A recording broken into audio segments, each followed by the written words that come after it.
Hi friends, welcome to CA 360. ఈ special video Netaji Subhash Chandrabose గారికి అంకితం.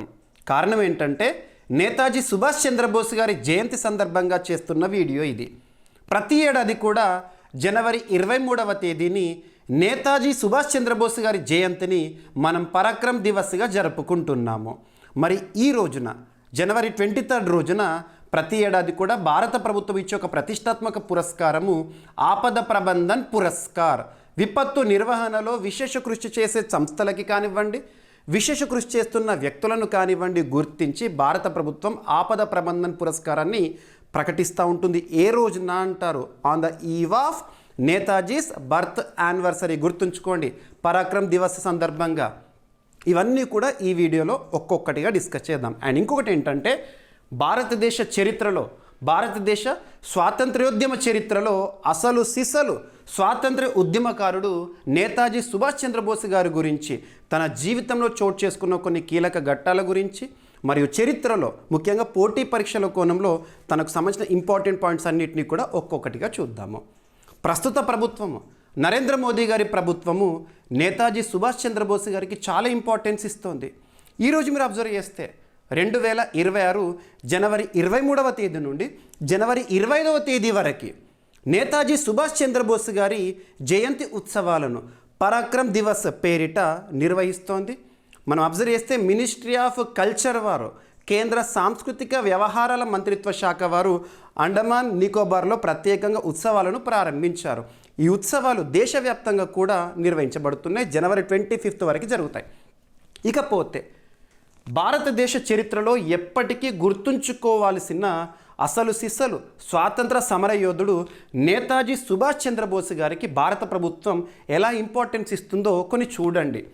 ప్రతి ఏడాది కూడా నేతాజీ సుభాష్ చంద్రబోస్ గారి జయంతిని జనవరి 23ని పరాక్రమ్ దివస్గా జరుపుకుంటున్నాం. భారత ప్రభుత్వం నిర్వహిస్తోంది, అధికారికంగా నిర్వహిస్తోంది.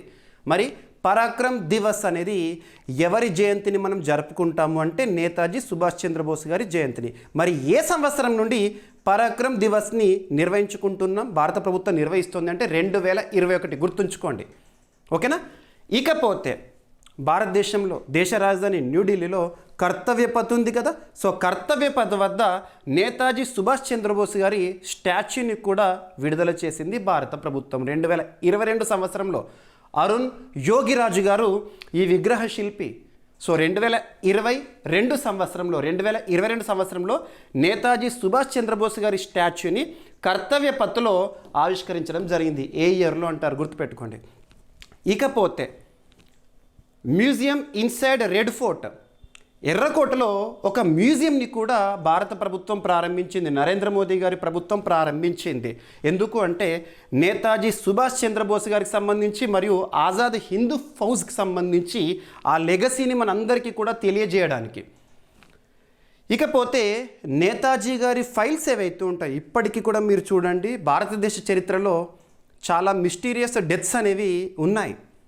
మరి నేతాజీ సుభాష్ చంద్రబోస్ గారికి సంబంధించిన ఇంపార్టెంట్ ఫైల్స్ ఏవైతే ఉంటాయో వాటిని డీక్లాసిఫై చేయడం జరిగింది. ఇవన్నీ కూడా ఇంపార్టెంట్. ఇకపోతే ఇక్కడ టాపిక్ ఏంటంటే, నేతాజీ సుభాష్ చంద్రబోస్ గారి జయంతిని మనం పరాక్రమ్ దివస్గా జరుపుకుంటాం కదా. ఈ రోజున ప్రతి ఏడాది కూడా మినిస్ట్రీ ఆఫ్ హోమ్ అఫైర్స్ వారు ఆపద ప్రబంధన్ పురస్కార్ పేరిట పురస్కారాలను ప్రకటిస్తుంది.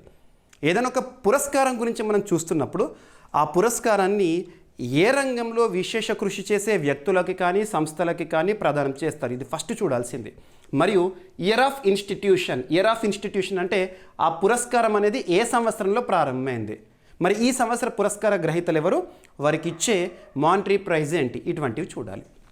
ఇక్కడ అబ్జర్వ్ చేస్తే, అండ్ అభ్యర్థులకు మరొకసారి చెప్తున్నాను, మన CA 360 కోర్సులో మీకు స్పెషల్ వీడియోస్ అందిస్తానన్నాను. సో ఈ స్పెషల్ వీడియోకి సంబంధించి ఇక్కడ మీకు చెప్పే కంటెంట్ మొత్తం కూడా మీకు PDF రూపంలో తెలుగు మీడియం అభ్యర్థుల కోసం తెలుగులోను, ఇంగ్లీష్ మీడియం అభ్యర్థుల కోసం ఇంగ్లీష్లోను అందుబాటులో ఉంటుంది. ఇక 2026 సంవత్సరానికి గాను ఆపద ప్రబంధన్ పురస్కార్ ప్రకటించబడింది జనవరి 23, 2026 రోజున. మొదటిసారి ఆపద ప్రబంధన్ పురస్కారాన్ని ఏ సంవత్సరంలో ప్రకటించారంటే 2019. గుర్తుపెట్టుకోండి, ఏదైనా ఒక పురస్కారం గురించి చూస్తున్నప్పుడు ఆ పురస్కారాన్ని మొదటిసారి ఎప్పుడు ప్రకటించారు, ఏ సంవత్సరంలో ప్రారంభమైందో చూడాలి. మరియు ఏ రంగానికి సంబంధించింది అంటే విపత్తు నిర్వహణకి సంబంధించి విపత్తు నిర్వహణ రంగంలో విశేష కృషి చేసే వ్యక్తులకి సంస్థలకి ఈ పురస్కారాన్ని ప్రకటించడం జరుగుతుంది. అండ్ అభ్యర్థులకు ప్రతిసారి నేను చెప్తూ ఉంటాను, కరెంట్ అఫైర్స్ అంటే ఏదో వార్తాపత్రికల్లో చూసి నేర్చుకోవడమే కాదు, రేపటి రోజున వార్తాపత్రికల్లో ఏ టాపిక్ రాబోతుందో కూడా మనం గుర్తించాలి. మీకు అలా చాలా టాపిక్స్ చెప్తూ ఉంటాను. ఎవ్రీ ఇయర్ జనవరి 23 రోజున ఈ టాపిక్ మనకు ఖచ్చితంగా కనబడుతుంది. రేపటి న్యూస్ పేపర్లో వస్తుంది ఇది, అంటే జనవరి 24 పేపర్లో వస్తుంది. అలా ఎవ్రీ ఇయర్ ఆగస్టు 31 రోజున రామన్ మెగసెసే పురస్కారాన్ని మనం వార్తల్లో చూస్తాము. ఇలా ఉంటాయి. కరెంట్ అఫైర్స్లో కూడా రానున్న రోజుల్లో ఏ టాపిక్ న్యూస్లోకి వస్తుందో మనం గమనించాలి. మీకు చాలా టాపిక్స్ అలా నేను చెప్తున్నాను, అందుకే అందరికంటే ముందుగా టాపిక్స్ నేను చెప్పగలుగుతాను. ఇక్కడ అబ్జర్వ్ చేస్తే సో విపత్తు నిర్వహణ రంగంలో విశేష కృషి చేసే వ్యక్తులకు ఇచ్చే పురస్కారం. మరి ఈ పురస్కారాన్ని ఎవరిస్తారంటే భారత ప్రభుత్వంలోని విపత్తు నిర్వహణ అంటే ఏ మంత్రిత్వ శాఖ పరిధిలోకి వస్తుంది? మినిస్ట్రీ ఆఫ్ హోమ్ అఫైర్స్ వారు, ఓకేనా? మినిస్ట్రీ ఆఫ్ హోమ్ అఫైర్స్ వారు జనవరి 23, 2026 రోజున అఫీషియల్గా అనౌన్స్ చేశారు. మరి ఈ సంవత్సరము విపత్తు నిర్వహణ రంగంలో విశేష కృషి చేసిన సంస్థని ఎంపిక చేశారు, మరియు వ్యక్తిని కూడా ఎంపిక చేశారు. గుర్తుపెట్టుకోండి, ఆ 2 పాయింట్లు గుర్తుంచుకోండి. ఇక పురస్కార గ్రహీతలకు ఇచ్చే ప్రైజ్ మనీ అదంతా కూడా మనం చూద్దాము. అండ్ లాస్ట్ ఇయర్ 2025 సంవత్సరానికి గాను ఆపద ప్రబంధన్ పురస్కార గ్రహీతగా ఒక సంస్థ మాత్రమే ఉంది. అదేంటి? హైదరాబాద్ కేంద్రంగా పనిచేస్తున్న ఇన్కాయిస్ సునామీ హెచ్చరిక కేంద్రం అని చెప్పేసి మనం లాస్ట్ ఇయర్ చూసాము. ఏదైనా కొన్ని ఇంపార్టెంట్ టాపిక్ని చూస్తున్నప్పుడు లాస్ట్ టైము ఎవరు, ఏ సంస్థ, ఇలాంటివి కూడా లింక్ చేయగలగాలి. లాస్ట్ టైము ఆపద ప్రబంధన్ పురస్కార గ్రహీత ఒక సంస్థ ఇన్కాయిస్ సునామీ హెచ్చరికల కేంద్రం హైదరాబాద్ కేంద్రంగా పనిచేస్తున్న సంస్థ. మరి ఈ సంవత్సరం 2026 సంవత్సరానికి గాను సంస్థ ఉంది మరియు వ్యక్తి ఉన్నారు. సో వాళ్ళెవరో చూడండి. సో ఈ పురస్కారం ప్రతి ఏటా విపత్తు నిర్వహణలో అమూల్యమైన నిస్వార్థ సేవలు అందించే వ్యక్తులు సంస్థలకు అందజేస్తారు. ఎవరి నుండి వస్తుంది? మినిస్ట్రీ ఆఫ్ హోమ్ అఫైర్స్ నుండి అధికారిక ప్రకటన. మరి ఈ సంవత్సరం ఇన్స్టిట్యూషనల్ కేటగిరీ అంటే సంస్థకి ఇచ్చే పురస్కారం ఏదైతే ఉంటుందో ఆపద ప్రబంధన పురస్కారం ఎవరికి వచ్చిందంటే Sikkim state disaster management authority. మనకు డిజాస్టర్ మేనేజ్మెంట్ అథారిటీ అంటే నేషనల్ వైజ్గా చూస్తే, జాతీయ స్థాయిలో అయితే నేషనల్ డిజాస్టర్ మేనేజ్మెంట్ అథారిటీ అనేది చూస్తాము. National disaster management act 2005. మరి ఎన్డీఎంఏకి ఎక్స్ అఫిషియో హెడ్గా ఎవరుంటారు? ప్రైమ్ మినిస్టర్ గారు ఉంటారు. అలా ఒక్కొక్క రాష్ట్రానికి విపత్తు నిర్వహణకి సంబంధించి చూసుకోవడానికి స్టేట్ డిజాస్టర్ మేనేజ్మెంట్ అథారిటీ ఉంటుంది. ఒక్కొక్క రాష్ట్రానికి ఒక్కొక్కటి. అలా సిక్కిం రాష్ట్రానికి సంబంధించి ఈ సంవత్సరం Sikkim state disaster management authority ఆపద ప్రబంధన్ పురస్కారం ఇన్స్టిట్యూషనల్ కేటగిరీ సంస్థ కేటగిరీలో ఎంపికైంది. మరి వ్యక్తిగత విభాగంలో సీత గారు మీరు చూసుంటారు. లాస్ట్ 1 year బ్యాక్ 2024 ఆ సంవత్సరంలో వయనాడులో వరదలు, చాలామంది ప్రాణాలు కోల్పోయారు, వరదలో చిక్కుకుపోయారు. అప్పుడు బేలీ బ్రిడ్జ్ని నిర్మించి దేశవ్యాప్తంగా కూడా ఫేమస్ అయిన ఒక ఆర్మీ అధికారిని సో తను ఈసారి ఎంపికయ్యారు. తన పేరేంటి? సో మహారాష్ట్రకు చెందిన లెఫ్టినెంట్ కర్నల్ సీతా అశోక్ షెల్కే పేరు గుర్తుంచుకోండి.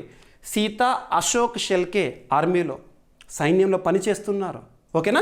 సో తను మహారాష్ట్రకి సంబంధించి, సో తను పుట్టిన రాష్ట్రం ఏంటంటే మహారాష్ట్ర. సో జస్ట్ గుర్తుంచుకోవాలి, ఎందుకంటే ఎవరైనా వ్యక్తి గురించి చూసినప్పుడు వాళ్ళ స్వరాష్ట్రం ఏంటో చూడాలి. అన్నిటికంటే ఇంపార్టెంట్ ఇండియన్ ఆర్మీలో సేవలు అందిస్తున్నారు తను. ఓకేనా?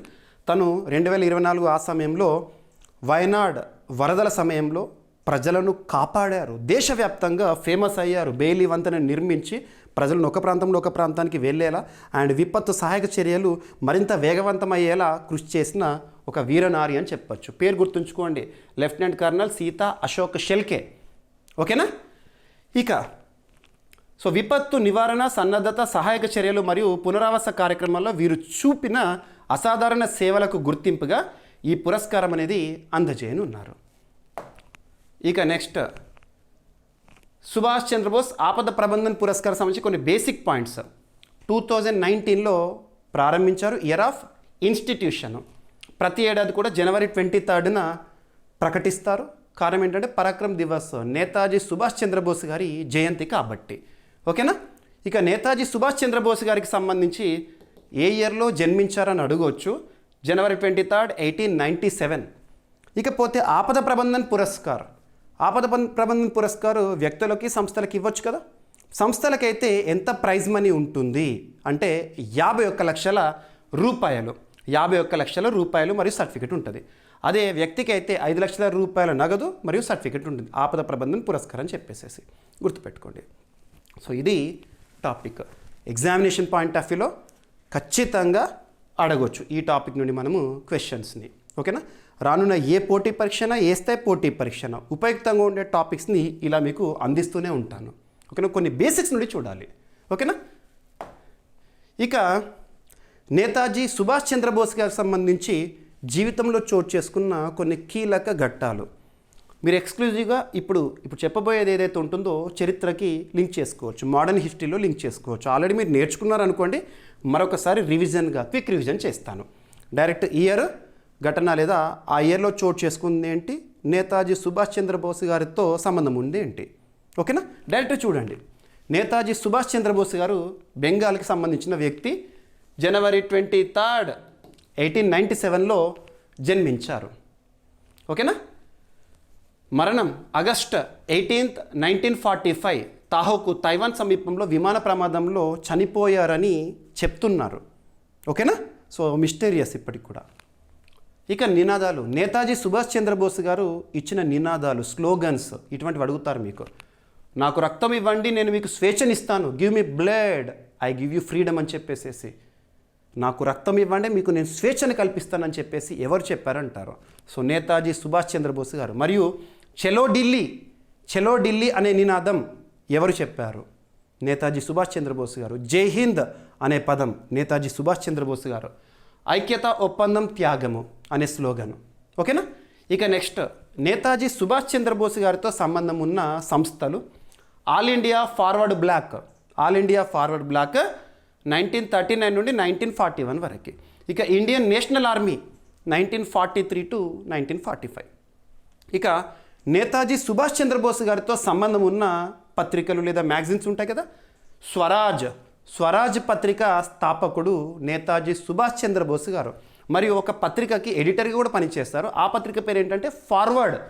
ఫార్వర్డ్ పత్రికకేమో ఎడిటరు, స్వరాజ్ అనే పత్రికకేమో స్థాపకుడు. ఇక రచన, తను రాసింది ఏంటంటే ద ఇండియన్ స్ట్రగుల్. ఇక అవార్డ్స్. భారతదేశ చరిత్రలో on the eve of republic day కొన్ని పురస్కారాలు మనం చూస్తాం. పద్మ పురస్కారాలు, భారతరత్న పురస్కారాన్ని అలా చూస్తాము.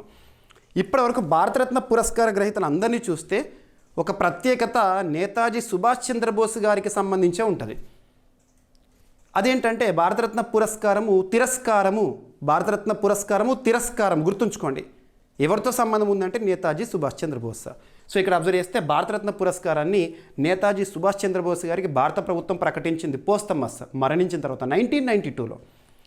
1997లో భారతరత్న తిరస్కరణ. భారతరత్న తిరస్కరణ ఏకైక వ్యక్తి ఎవరంటే నేతాజీ సుభాష్ చంద్రబోస్ గారు. ఇక బిరుదులు. నేతాజీ సుభాష్ చంద్రబోస్ సంబంధించి నేతాజీ, బెంగాల్ టైగర్. మరియు మహాత్మా గాంధీ గారికి కూడా నేతాజీ సుభాష్ చంద్రబోస్ గారు ఒక బిరుదు ఇచ్చారు, ఒక పిలుపునిచ్చారు. ఆ పిలుపు ఏంటని అడుగుతారు. ఇక్కడ చూడండి. 1944 జూలై 6న సింగపూర్ రేడియో ప్రసంగంలో గాంధీజీని తొలిసారి బాపు, ఫాదర్ ఆఫ్ నేషన్ అని ఎవరు పిలిచారంటే సుభాష్ చంద్రబోస్ గారు. ఇక నెక్స్ట్ మరిన్ని కీలకమైన పాయింట్స్ పోటీ పరీక్షల కోణంలో. 1919 ఇయర్లో ఇండియన్ సివిల్ సర్వీసెస్కి ఎంపికయ్యారు ఐసీఎస్ అధికారి నేతాజీ సుభాష్ చంద్రబోస్ గారు. 1923 ఇయర్లో అఖిల భారత యువజన కాంగ్రెస్ అధ్యక్షుడిగా అయ్యారు నేతాజీ సుభాష్ చంద్రబోస్ గారు. 1930లో కలకత్తా మున్సిపల్ కార్పొరేషన్ మేయర్. 1938లో హరిపుర, గుజరాత్ కాంగ్రెస్ సమావేశానికి అధ్యక్షత. 1939 త్రిపురి కాంగ్రెస్ సమావేశానికి అధ్యక్షత వహించారు సుభాష్ చంద్రబోస్ గారు. 1939 మే 3 రోజున ఫార్వర్డ్ బ్లాక్ పార్టీని స్థాపించారు. డేట్ కూడా గుర్తుపెట్టుకోండి. మీకు ఇండియన్ హిస్టరీ సబ్జెక్ట్లో భాగంగా నేతాజీ సుభాష్ చంద్రబోస్ గారికి సంబంధించి కంప్లీట్ ఇన్ఫర్మేషన్ ఇది. ఓకేనా. మన CA 360 కోర్సులో ఏ టాపిక్ నేను కూడా సబ్జెక్ట్ లింక్ చేస్తాను. కరెంట్ అఫైర్స్ అనేది ఏదో ఒక సింగిల్ సబ్జెక్ట్ కాదు, సబ్జెక్టు వారీగా వస్తున్న అప్డేటెడ్ ఇన్ఫర్మేషన్ అన్నాను కదా, ఇలా అప్డేట్ చేసుకోవాలి మీరు. టాపిక్ న్యూస్లో ఉన్న టాపిక్ని కన్సర్న్ సబ్జెక్ట్ లింక్ చేయాలి. ఇప్పుడు నేను హిస్టరీకి లింక్ చేస్తున్నాను. 1941 గృహ నిర్బంధం నుంచి తప్పించుకొని విదేశాలకు వెళ్ళిపోయారు సుభాష్ చంద్రబోస్ గారు హౌస్ అరెస్ట్ నుంచి. 1942లో జర్మనీ నుంచి ఆజాద్ హింద్ రేడియో టెలికాస్ట్ ప్రారంభము. 1943 కెప్టెన్ మోహన్ సింగ్ స్థాపించిన ఇండియన్ నేషనల్ ఆర్మీలో చేరిక మరియు నాయకత్వము. కెప్టెన్ మోహన్ సింగ్ గుర్తుంచుకోండి, ఇండియన్ నేషనల్ ఆర్మీ ఎవరు స్థాపించారు? కెప్టెన్ మోహన్ సింగ్. అందులో నేతాజీ సుభాష్ చంద్రబోస్ గారు 1943లో జాయిన్ అయ్యారు. 1943 అక్టోబర్ 21న సింగపూర్లో స్వతంత్ర భారత తొలి తాత్కాలిక ప్రభుత్వాన్ని ఏర్పాటు చేశాడు. స్వాతంత్రం రాకముందు 4 ఏళ్ల ముందే నేతాజీ గారు ఏం చేశారంటే ఈ పాయింట్ గుర్తుంచుకోవాలి. 1943 అక్టోబర్ 21 ఇంపార్టెంట్. సింగపూర్లో స్వతంత్ర భారత తొలి తాత్కాలిక ప్రభుత్వాన్ని ఏర్పాటు చేశారు. ఎవరు అంటారు? సుభాష్ చంద్రబోస్ గారు. ఇక 1943, 1945 వరకు ఆజాద్ హింద్ ఫౌజ్కి అధ్యక్షత వహించారు. 1943 డిసెంబర్ 30 రోజున అండమాన్ నికోబార్ దీవుల్లోని పోర్ట్ బ్లెయిర్లో జాతీయ పతాకాన్ని ఆవిష్కరించారు. స్వాతంత్రం రాకముందే జాతీయ పతాకాన్ని అండమాన్ నికోబార్లో ఆవిష్కరించారు. పోర్ట్ బ్లెయిర్లో, ప్రస్తుతం పోర్ట్ బ్లెయిర్ని మనం విజయపుర అంటాము. ఇక నెక్స్ట్ నేతాజీ సుభాష్ చంద్రబోస్ గారికి సంబంధించి ప్రభుత్వం ఇస్తున్న గౌరవాలు అవి ఏంటి? 2018 అండమాన్ దీవుల్లోని రాస్ ఐలాండ్కి నేతాజీ సుభాష్ చంద్రబోస్ గారి పేరిట నామకరణం చేశారు. సుభాష్ చంద్రబోస్ ఐలాండ్ అని చెప్పేసేసి ప్రస్తుత ప్రభుత్వం, కేంద్ర ప్రభుత్వం, నరేంద్ర మోదీ గారి ప్రభుత్వం ఇంపార్టెన్స్ ఇస్తుంది. 2019 సుభాష్ చంద్రబోస్ ఆపద ప్రబంధన్ పురస్కార్ ప్రారంభము. ఇందాక చెప్పిన కదా ఆపద ప్రబంధన్ పురస్కారాన్ని ఎప్పుడు ప్రారంభించారని. 2021 సుభాష్ చంద్రబోస్ జయంతిని పరాక్రమ్ దివస్గా ప్రకటించడం జరిగింది 2021. ఇక 2022 ఇండియా గేట్ వద్ద కర్తవ్య పథ్ వద్ద నేతాజీ సుభాష్ చంద్రబోస్ గారి విగ్రహ ఆవిష్కరణ జరిగింది. విగ్రహ శిల్పి అరుణ్ యోగిరాజ్. మీకు పేరు వింటేనే ఎవరు గుర్తుకు రావాలి? అరుణ్ యోగిరాజ్ అంటే మన అయోధ్యలో బాలరాముని విగ్రహం ఉంది కదా, ఆ విగ్రహంని తయారు చేసింది అరుణ్ యోగిరాజ్ గారే. ఓకేనా. ఇక స్వాతంత్రాన్ని ఊహించిన సుభాష్ చంద్రబోస్ గారు ఏం చేశారు?